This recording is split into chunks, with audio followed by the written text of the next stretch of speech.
This is not going to be one of those random videos made by a tech influencer to gain views.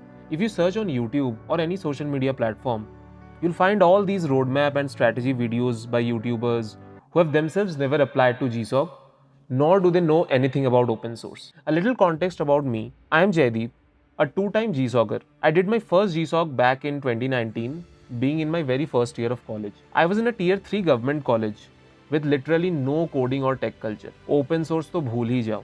GSoC is not a competition for which you need to prepare for years in order to crack it.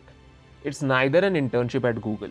We'll exactly understand what it is and how you can apply to GSoC and get accepted in 1 month.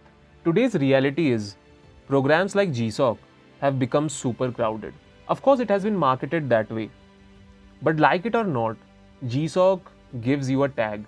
It does separate you from the crowd of average software developers. Along with this tag, you get to experience real-world software development in an open environment. That experience gives you a head start for your professional career. And I think that reason alone makes GSoC worthwhile. In this video, I'll share the exact process that you can follow to get accepted into GSoC. No beating around the bush. I'll keep the video real crisp and to the point. Also, I'll share some secret strategies that will help you stand out and increase your chances of getting accepted by 10x in 2026. So do stick to the end of the video.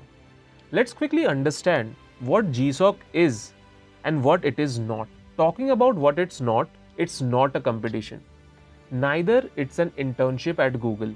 If this was a myth, I hope it's now busted. GSoC is a mentorship program by Google to encourage new contributors in open source. In this program, a bunch of different open source organizations apply to Google to list them as an GSoC org. Google then funds the projects of these organizations and pays a stipend to the students or developers who work on these projects over a time period of 2 to 3 months. As simple as that. Nothing more, nothing less. Now, being a structured program, it has its own timeline of events. The first event in this timeline is for organizations to submit their application. Yes, you heard it right.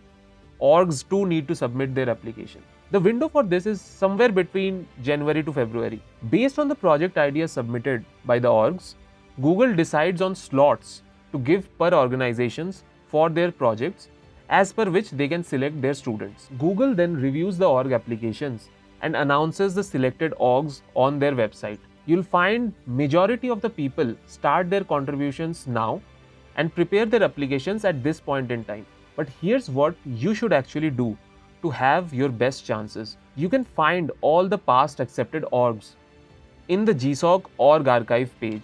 You can find them at the URLs in the description below. The next steps for you should be in the following order. Firstly, list out 3 orgs for yourself that have a consistent track record of being accepted in GSoC. While selecting these orgs, be mindful of 2 things. 1, they are not dead. No activity in any of their repositories or their communication channels for over 6 months. Second, they have projects that match your skill set or interests. You don't want to push yourself to contribute to something that you don't like. Trust me, that's not sustainable. So choose an org that has more than one project that you can contribute to for a longer term. Once you have these 3 orgs listed out for yourself, the first thing you should do is join their communication channels. It can be Slack, Discord, or any other chat application. Once you've joined their channels, don't drop messages like, I'm new to this community, can someone help me get started? Like, dude, that's your job. You should use their channels for 3 reasons. First, ask intelligent questions. Talk about existing open issues and their potential solutions. New bugs, improvements, and any suggestions related to the project or their code base. Second, PR reviews. By PR, I mean pull request. Put your PR links and ask maintainers to review. Put a short summary of what changes you have made in that PR. Even if they don't respond, it's fine. It shows your consistent activity via the PRs. Third, helping out the community and having good channel engagement. Be proactive in helping other people with their issues. Now, this might seem a disadvantage to your chances of selection, but it's actually quite the opposite. The maintainers see this too as your contribution and your name gets stuck in their heads. This tracks back when they review the proposals for GSoC and your proposal stands out. This is probably the most important yet overlooked part in your application process. If you're actually able to stand out among the org mentors during your community engagement, before you submit your GSoC proposal, you'll already have 10x your chances of getting accepted. While community engagement is a crucial part, it's purely dependent on your actual contributions. Here's a statement: one bug fix PR is better than 10 README file updation PRs. There, I said it. Focus on the quality of work and your contributions. Now, with all these AI coding environments in the market, it has become easier to break down code bases and find exact places where you should look for in order to fix a particular issue. Start with good first issues. Generally, they are labeled so in the GitHub issues section. These issues help you build confidence to go on to solve larger issues. But once you've got a hold of the code base and what the project does, make sure to pick significant issues. Even go and create new meaningful issues. As you solve larger issues, you'll automatically be more involved in the project and gain confidence. Around mid-March, you'll see a window open for proposal submission on the GSoC portal. Now, this is the most important part of the process.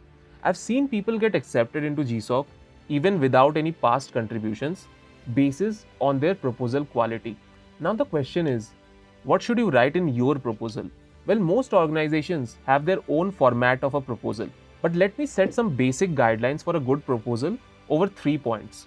First, include all your past experiences and project work. This adds credibility and doesn't look like that you have no project building experience. Second, PR contribution links. Don't just say that you are a contributor, show it. Add links of your PRs and contributions and add a 2-liner explanation of what you've solved with that PR. Third, timeline and technical depth. Make sure to add a timeline with a proper breakdown of what you're going to work on. Divide it in phases like phase 1, 2 and 3. Make sure the timeline is such that there is enough time even after these 3 phases, which you can use as a bonus phase to do testing and quality assurance. On the technical depth point, be as detailed as you possibly can. Whatever feature you're going to work on, explain in depth. Add screenshots, mockups, code snippets, and even documentation wherever required. If you follow these 3 points, expect to have better chances. Because guess what? Most of the applications don't even follow these basic structures. Once you've submitted your proposal, most people drop off and just wait for their results. Trust me, then you're in the wrong place. Open source is all about community and continued contributions with no self-interests except learning. These programs just happen to be a part of the journey. If your contributions are found valuable, more often than not, you'll get accepted by your organization. So that's mostly it for this video. Keep contributing, and I hope you get accepted this year.